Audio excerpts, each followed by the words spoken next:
All right, let's jump in. If you don't mind, there are a couple things I want to say. Then I'm going to ask you to stand and read the word. First of all, you need to know, ladies and gentlemen, that one of the problems our church has always faced is that we're always, for some reason, I don't know why, but this is not a giveaway shoe, okay? For some reason why, our foot, as a church, our foot has always been bigger than the shoe. For some reason. When we were in the hotel, we had to go to 2, 3, 4, 5, 6 services. When we came over here, we had to go to 2, 3, 4, 5, 6 services. Then we went to campuses. Then we had to add services and so on and so forth. But for some reason, we could never get ahead of it, which is why all of y'all struggled to come in here today. And so what we're asking God for, to be honest with you, I didn't want to do this. I thought, God, listen, whoever is going to take over next, they can do it and go from there. And he simply reminded me that this was never about me, and that my job is to make it easier for the next generation. And so one of the things we're looking to do is to figure out what we're going to do in the future, buy a pretty large piece of land, and then go bigger than we ever thought we would ever need, and then see what God would do. All right, don't ask me how. I don't know. So I don't have any answers for you. But I'm just telling you, one of the things we have to do if we're going to leave it better than we receive it is we've got to set up the next generation so that it's easier for them, and we're not giving them any debt to carry, and we're going to do the whole thing. And I think it's my job to lead them there, and then they can do whatever they want after that. But we got to give them the best opportunity for success. So with that in mind, that's one of the things as we look to the future we're trying to solve. Another thing we're trying to solve that many of you don't know yet before I read the word today is a couple of things that are happening in our community that you don't, and in our country and in our world, that sometimes you don't really get, and I'm going to try and lay it out for you today. There's a friendship pandemic that's taking place in our culture. Over the last 3 years, the average American has gone from having 3.2 friends to having 1.8 friends. I know we laugh, but in a culture that we're supposed to be more connected, we're actually getting more disconnected. It gets worse. 40% of Americans have one or no confidant. In other words, you're carrying the pain all on your own. And over time, what ultimately happens, listen to this now, is you have 3 types of community that's being formed. First of all, you've got the anti-community. That is, people who territorialize their ideology. In other words, you've got some people that says, this is who I am, and I don't care what none of you say, this is who I am, and I'm going to block all of you. And so instead of having authentic community, you actually have now anti-community. The second group is the group that says pseudo community, which means you got a lot of friends on social media and you think them people are your real friends.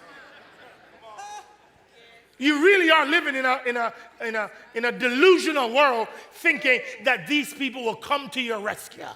You really think they'll come and they'll be with you and walk with you and cry with you and fight for you and pray for you. And you really believe that. And most people think that what we're going to look back at in the future is about this whole political thing. That is not what history will say. What history will say is when we were most connected, we were most alone. And the church should have something to say about that.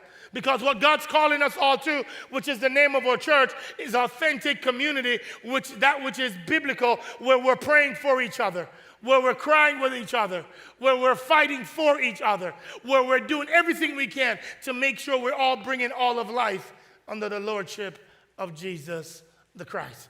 If we do nothing, then you will fall prey to it, and the culture will fall prey to it, and you will take sides, and you will go on one side. I'm so glad Jesus didn't take sides, and whether I was Democrat or Republican, he still loved me, and he still died for me, and he did not take sides.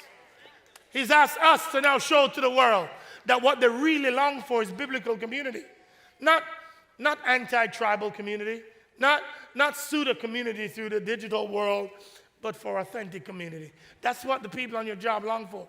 And we're going to be in pursuit of it as a family. And so today, I want to pause from our soul care series, and I just want to kind of lay out a little bit what's in the booklet that you have already. It's kind of where we're going, but I want to lay out just the heart behind where we're going as a church. So if you don't mind, will you stand with me and let's read Mark chapter 8. Mark chapter 8, and let's see how far we get through it today. Look at your neighbor and say, thanks for coming to church, and please read the word with me on today, all right? Here we go. Let's read the word of God. Mark, the Gospel of Mark, chapter 8. Now, when you see some words in English, you're just going to be like, oh, yeah, let's just read the Bible. But you cannot bring your 21st century worldview into a first century Bible. You cannot. So when you see spit, you're going to think, oh, that's gross. That's because you are so sedated in the 21st century. You think that what it meant to you today is what it meant to them. It does not. When you see the word Bethsaida, when you see this word, you're just going to read it, oh, yeah, that's a place. No. You need to know that that's a place that was cursed because of their unbelief. So when somebody's reading this, they're like, why is Jesus there? And you should gasp when you hear this. And when you read, brought a blind man, you got to read, don't read your 21st century back then. Today, back then, they treated them horribly because they thought they were unclean. And so nobody wanted to have anything to do with them. And so when you hear blind man and Jesus touching a blind man, you should say to yourself, because that's how the first century reader would read this text. They're not just reading it as if everything is normal. There's some things that are popping out. So when you see Bethsaida, you should go, you got it. When you see blind man, you should go, good. And when you see to touch him, you should go, that's correct, because none of that is normal. All of this is what Jesus is doing. So let's read it together now. Here we go. Everybody together. And they came to, good, and they to Jesus and implored him to, you got it. Next verse. Here we go. You great Bible readers, great Bible scholars so far. Here we go. Taking the, he was unclean. The next chapter it says, there's a blind man and it said, who sinned that he was blind? And Jesus is going to blow their minds with what he's saying. But you can't just read this as if this is normal, because it's not. He continues. He said, and after, now hold on. This is where you would say 21st century, to which they would say, no, that's normal. See it? See why you have to know the historical context of a passage before you start declaring and claiming and yeah. Just know the context before you start saying, I'm claiming this. No. Here we go. After on his eyes and laying, he asked him, do you? Now when you read this, you'll be like, okay, Jesus, what's up? Are you telling me that you lost some of your power? Jesus, you can speak and the man be healed. Why you have to do a two-part miracle? What's significant about a two-part miracle? What the heck are you doing? Do you just heal the man? Or did kryptonite get you? What's going on? Can you not heal the man? Again, you have to understand the culture. Because what did Jesus do? This is so important to understand the text. What Jesus was doing to us, he was starting with where the man was. In the culture of the day, they would use saliva. He did it in the chapter before to heal somebody with their ears. And now he's touching somebody with saliva with his eyes. Why? Because back then they thought superstitiously that if you do that, it will provide healing for the eye. So all of a sudden now, listen to the incredible wisdom of your God. He starts with where the man is. And he says, I'm going to use what you think is what creates healing. By the way, he does it to us too. Some of y'all go over there talking about, hey, Mr. Palm Reader, tell me the future. He just start with you. I'm going to let you go to a palm reader, and while you're leaving the palm reader, I'm going to speak to you, and then I'm going to start your healing, but it ain't from the palm reader. It's because of the power of God in you. So with all his wisdom, the reason it's a two-part miracle is because he says, I'm going to start with where you are, show you the limitations of what man can do, then I'm going to touch you again so you don't ever miss who got the power to heal you. Oh, I'm preaching already today. I'm preaching already today. So he, after spitting on his eyes, here we go, and laying his hands on him, read it with me, he asked him, next verse, watch the text. And he looked and he said, for I see them like. What that means is he wasn't blind from birth because he knows what trees are. So that means this happened over time. Oh, I wish you would read your Bible like me. I wish you would. So this, the man in the next chapter was blind from birth. This one, it happened over time.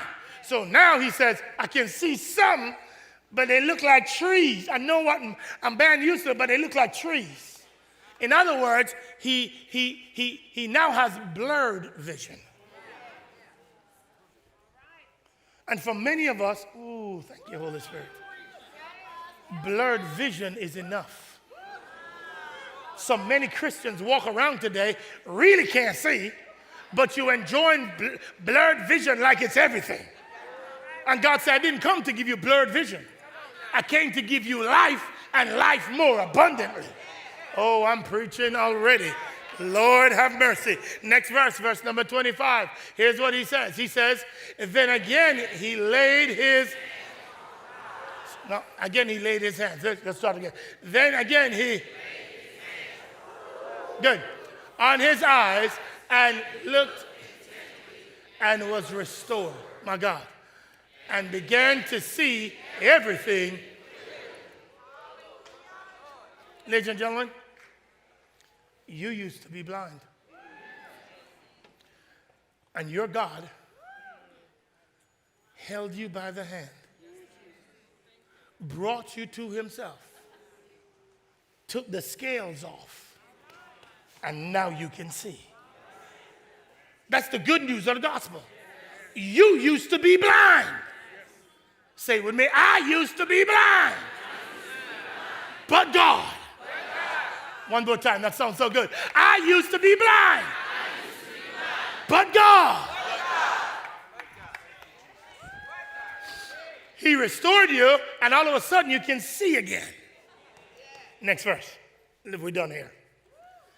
And he sent him to his home, saying, do not even enter the village.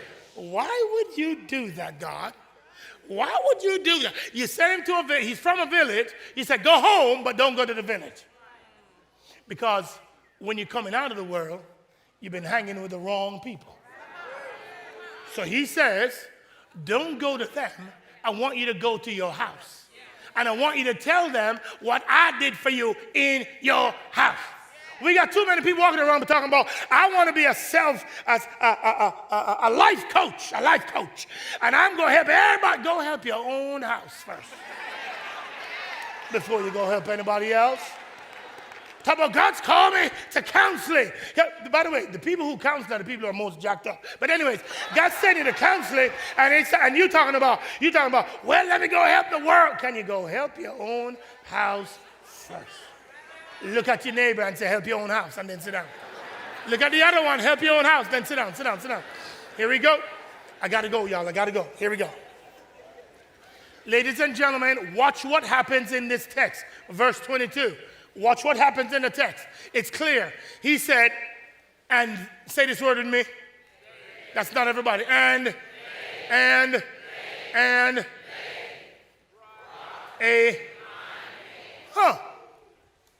they who could see brought a blind man who could not see. One community. And they who had eyes to see brought a blind man that could not see. He does something else. Watch the text. And he says, and implored him. So they brought a blind man, and then they begged God. So they brought him, then they begged him, and then they watched. Let me say it again.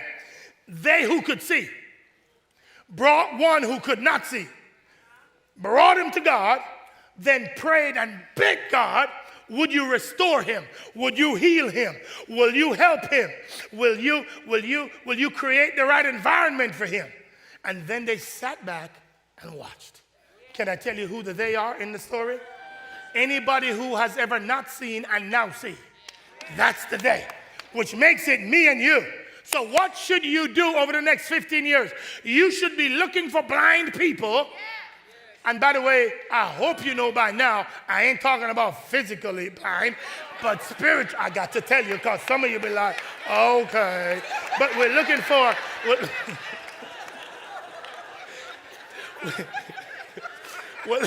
We're looking for, listen, we're looking for people who don't know the truth.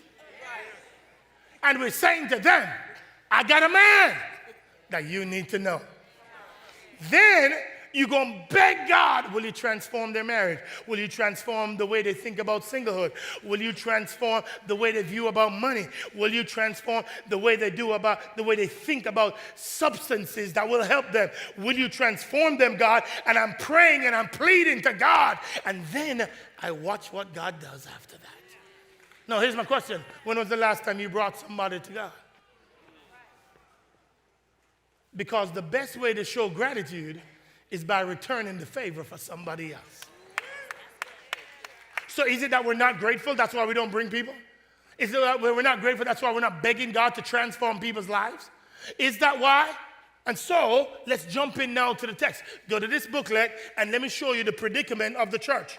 Go to page number 3 in the booklet. If you have it, if you don't have one, ushers, do we have any more? Just raise your hand. If you don't have one, everybody needs to get one. It's what you need to pray for. We've got a couple up here. Can you bring some for me, please, and give it to some of the men and women around us? I want you to go to page number 3. And let me show you the problem with the church today and where we have to go into the future. See, ladies and gentlemen, the problem is that we have a lower room church and an upper room church. John 17 is the upper room church, but we have a lower room church. The problem is, in the lower room church, people only think about themselves. That's all we think about is me, myself, and I. Me, myself, my kids, and I. Here we go. So watch it. Here's what it looks like. Here's what the church looks like. Lower room church, it says, this is the provision. People, here we go. So it's the church or friends Robert and Chelsea attend. Only reason you came to church is because your friends came.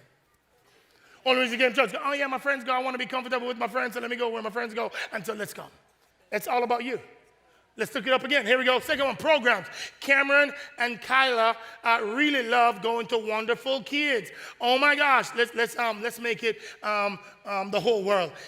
Cameron and Kyla and Shanae and Shaniqua really love going to Wonderful Kids. So it's all 4. So now the only reason you come into church is not for you. You come into church because of your kids.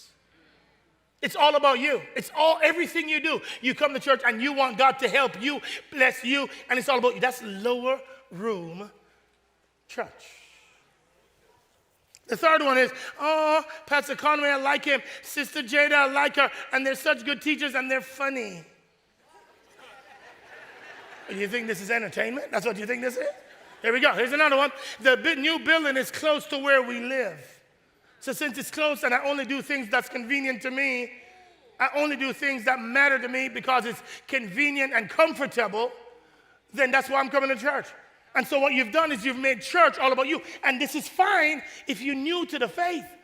But if you've been here in the church for 10, 15 years and you're still thinking the same way, something is wrong. If it's all about you, hey man, can you move to a different service so that we can facilitate some people who ain't never been here before? Nah, this is the only time I'm coming. I don't care about y'all. Really? Really? And you're talking about you've been here for 15 years? Really? Oh yeah, I've been in church all my life, 45. I've been in church all my life and still selfish. Happy anniversary.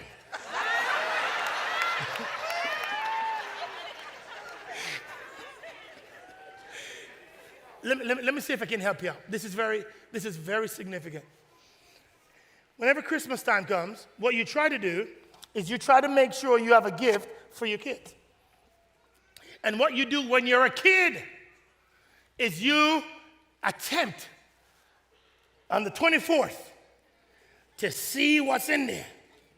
before it happens, because you're all excited about the gift that is downstairs under the Christmas tree for you. And you get really excited about it. And all you do in life is say, oh, I can't wait for the gift. I can't wait to see mommy and daddy gets me. I can't wait, can't wait, I can't wait. But that's lower room church. When you grow up and you become an adult, you know what you do? You buy the gift now. So your joy is not in getting up early to see what's under the tree. If you're still excited about seeing what's under the tree, you a kid. You ain't grown. Because mom and dads, what you get excited about is you get up and you watch them kids I don't know how you do it for us, right after breakfast, and you start seeing them tearing up the Christmas gift, the gift wrapping to see what's in there.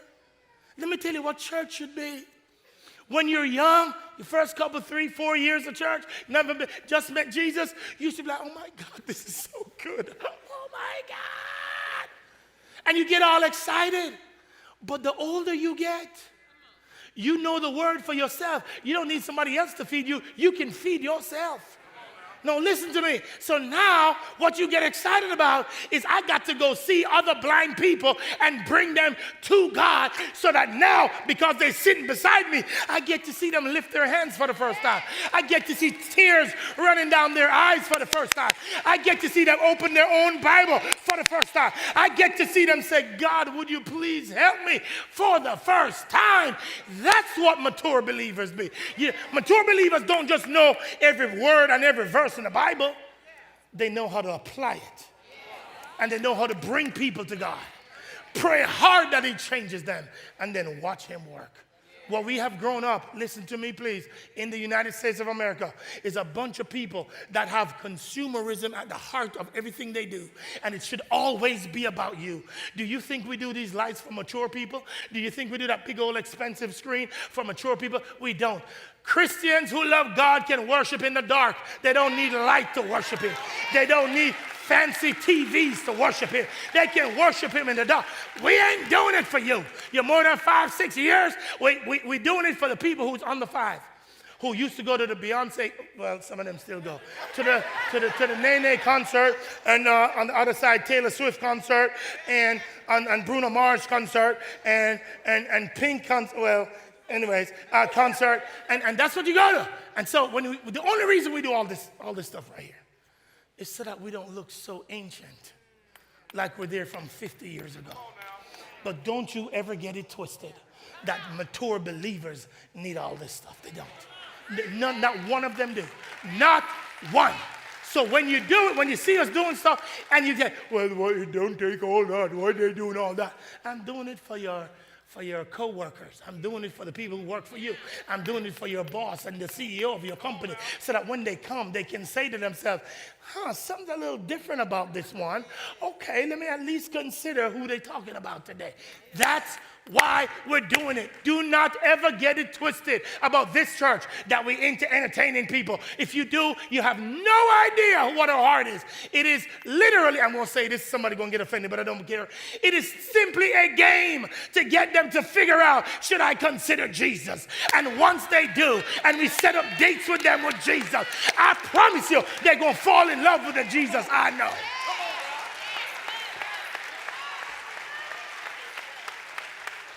So, ladies and gentlemen, we got to get people from downstairs to upstairs. My first point in the sermon is this.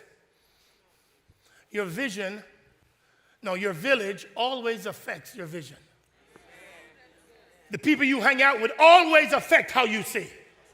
If all you do is hang out with selfish people down here, then it's going to affect how you see.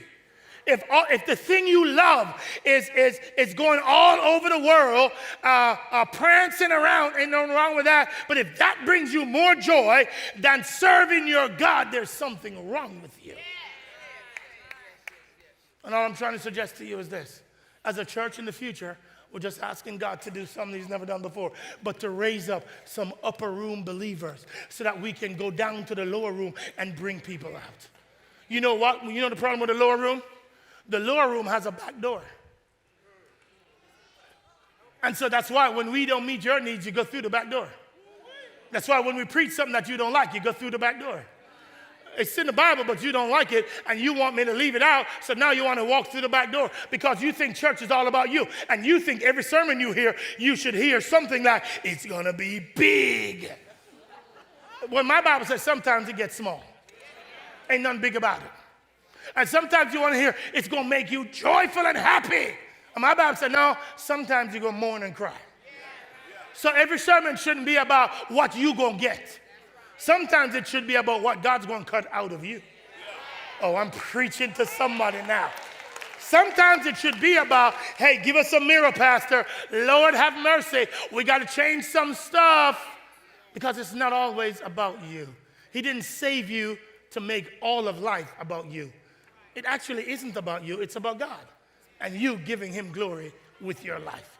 So here's what we're asking God for. Quickly, here we go. Here's what we're asking God for. We're asking God simply, go to the page number 4. Page number 4. Here's what we're asking God for. Page number 4 says, we're asking God to invite people to the unexpected joy of desperate dependence on Jesus. That's all we're asking for. God, will you make you a group of people, a body of believers that are inviting people to the unexpected joy, because it's not obvious. Sometimes you have to go through pain to see the joy, because his ways are not like yours. And you got to feel, and if we don't preach that, then people are going to be disappointed because we preach a gospel that says you get everything you want. That is a lie. It ain't in the Bible. The gospel we preach is that it's all about Jesus and it's never about me.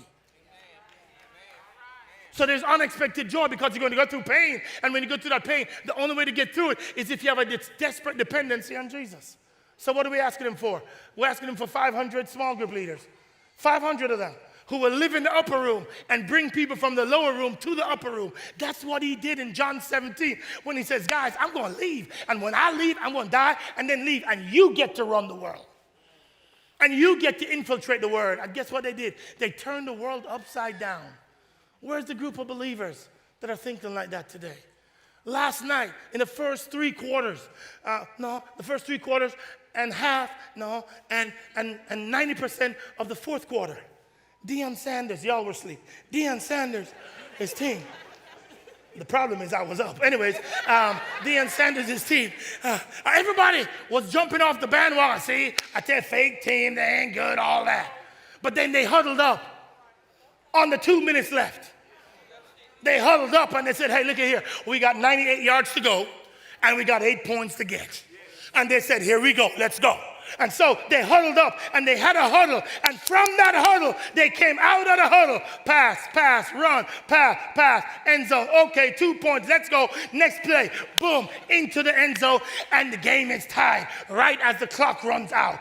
Here's what I want to know. When you meet every single week and every single Sunday, what difference is it making in your company? And if it's not making a difference, then keep your meetings because you're faking the funk. What's up with you? Praise God. Glory to God. And then you go live buck wild with your co-workers. Why is it that Wells Fargo and Bank of America and J.P. Chase Morgan and the Toyota Company and Independent Bank and all these people working in all these places and yet still folks still living buck wild crazy? That's because you come to church for yourself. And you don't come to church to be inspired so you can go make a difference in the world. The huddle must make a difference. And it makes a difference on the playing field. And the devil is simply trying to neutralize Christians. I'll say this and then I'm done. I'll say this and then I'm done. Go to page number 2. No, page 1. Go to page 1. There's 3 kind of Christians and then I'm done with you. We'll figure out the rest later. There's 3 kind of Christians. Don't you ever forget this. For real. They're cultural Christians. We lost these people, during the pandemic and during the elections with Trump versus Biden. We lost them because they only use the church for their own better goodment, for their own families, for their own businesses, for their own politics, and they use it. And after that was done, and because of the pandemic, they'd be like, I'm done with church, see you later. There's a coming group that we're going to lose. I'm telling you, this is predictive based on where we're heading as a culture. There's a coming group, the casual Christians. Go to it. Here's what the casual Christians are. This is the group now that they just come to church. They used to be committed, but they're kind of walking away a little bit, and they're beginning to fade away. And this culture is going to make you make a decision to walk away from God. I promise you, you will see it before your very eyes, which is why we're begging God for the committed Christians to go upstairs, to take to the upper room. And those are the ones that will carry the church financially and spiritually. And they're the reason the church is doing what it's doing today, because they're committed. Here's what they're committed to. We will bring them, pray for them, watch God work. My question for you is, will you bring them? Will you beg God on their behalf? And then will you watch God work? Will you strategize for your whole organization, whether it's online or whether it's physically in person? And will you say, God, I'm praying for every last one of these people every single day, and I'm asking you to do great work for your glory and for your good. You see, there are too many Christians today that all we want is a coffee shop experience. Let me get my latte. Hey. Let me sit by myself and muse over how good God has been to me and how good I have it. And it's all about you. And God says, that's not what I want. What I want is Christians around a campfire where I, the Holy Spirit, am the fire. And the closer you get to me, the warmer you get. But you're not having that warmness just for you. You share stories, you pray with each other, you fight for each other, and then you leave that campfire, go make a difference, and then come right back again to get warmed up or refreshed by the Spirit of the living God to then go do it all over again. One community church, that's what he's calling us to do. And I'm here today to tell you, if all you do is come to church and then leave right before it's done because you just want to get out early, you've made Christianity about you.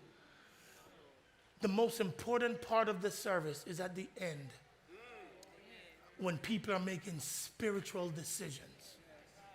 Be careful you're not used by the enemy because of your convenient Christianity. For the glory of God. Come on, somebody. Give God a round of applause.